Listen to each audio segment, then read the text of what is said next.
Ever wondered what it was like to live in a world where eating until you puke was a sign of luxury? Or where blood, from a gladiator no less, was considered a cure for diseases? If you think that's crazy, wait until you hear the last one. Trust me, you'll never look at ancient Rome the same way again.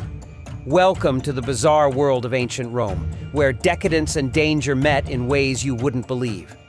The Romans gave us incredible advancements in law, architecture, and government, but they also lived with some of the creepiest, most disturbing practices you could ever imagine. In fact, some of their traditions would make your skin crawl. Stick with us till the end of the video, and we guarantee you'll be left utterly shocked. Let's dive into the creepy things that were normal in ancient Rome. Lavish and disgusting feasts, the ultimate gluttony. The ancient Romans were famous for their extravagant feasts, and these weren't your run-of-the-mill dinner parties. No, these were events that lasted for days, with food flowing in endless quantities, alcohol pouring like rivers, and guests eating so much that it defied all logic. Now imagine the wealthiest Romans gathering in their lavish villas, surrounded by the finest foods from across the empire. We're talking wild boar, peacocks, venison, and even songbirds like pheasants and thrush. And to top it off, these dishes weren't just for filling their stomachs. They were a show of wealth, prestige, and power. But here's the kicker. It wasn't enough to eat until you were full. Oh no, the truly wealthy Romans took things one step further. After gorging themselves on exotic and luxurious dishes, guests would purge their stomachs so they could continue eating. That's right. Vomiting was part of the feast. Some Romans even kept special bowls to vomit into, while others didn't even bother with the bowls and just threw up all over the floor. After purging, they'd dive back into their plates, continuing the gluttony as if nothing had happened. Can you imagine? Eating until you're sick, then throwing up to make room for more food. And it was considered a normal part of the party. For the Romans, this wasn't just about indulgence, it was a status symbol. The more you could eat and get away with, the more power and influence you had. In fact, these feasts were so over the top, they were the equivalent of today's VIP parties. The more absurd, the better. And for the guests, this was a sign of wealth, luxury, and exclusivity. Gladiator blood, a bizarre cure for epilepsy. Now, if you think the feasts were strange, wait until you hear about what some Romans believed could cure diseases. Gladiators, those brave warriors who fought to the death in the arena, weren't just admired for their fighting skills. They were also seen as magical beings. Yes, that's right. Some Romans believed that the blood of a dead gladiator had healing properties. In fact, they thought drinking the blood from a slain gladiator could cure all sorts of illnesses, including epilepsy. Imagine the madness. If you had a medical condition, you'd go to the market and purchase a vial of blood from a gladiator who had been killed in battle. Women would even rub the blood on their faces, hoping it would make them more attractive. Now, you may be thinking, how could anyone believe that? But some Roman physicians actually reported that it worked, claiming that gladiator blood had real medicinal value. This bizarre belief didn't just spring up overnight. It likely came from the earlier Etruscan civilization, who believed that blood had sacred properties.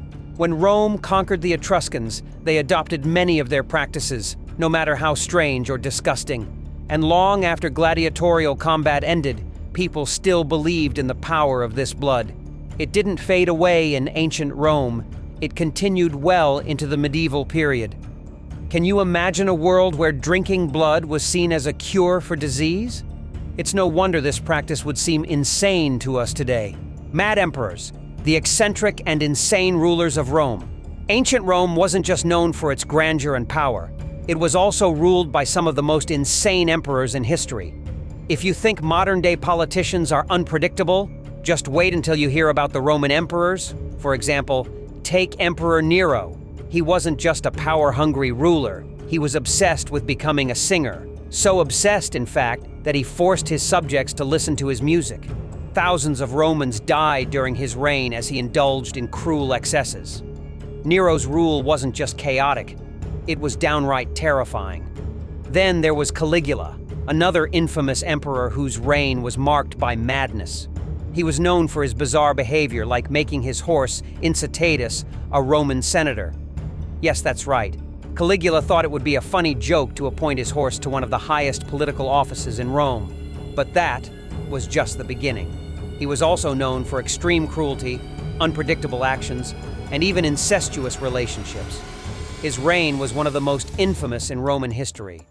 And let's not forget about Commodus, the emperor who thought he was the reincarnation of Hercules.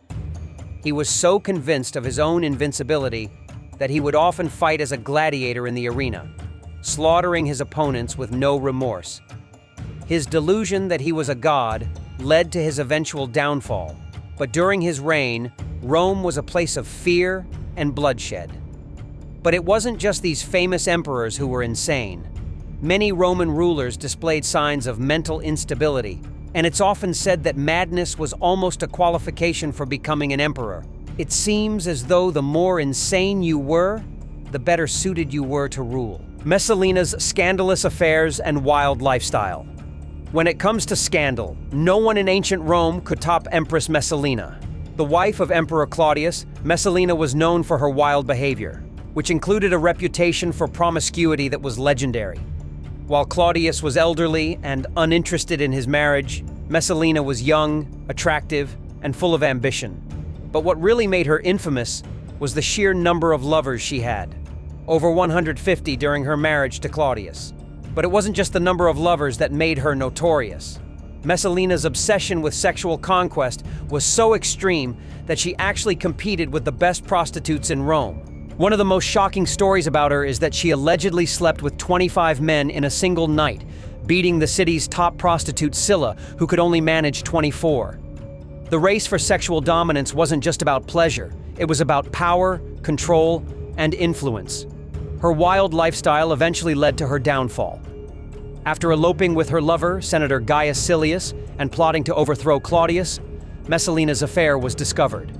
In a cruel twist of fate, she was forced to commit suicide. Her reign as empress is remembered for its extreme decadence and depravity, leaving a legacy of scandal that still resonates in history today. Phallic symbols, a lucky charm in ancient Rome.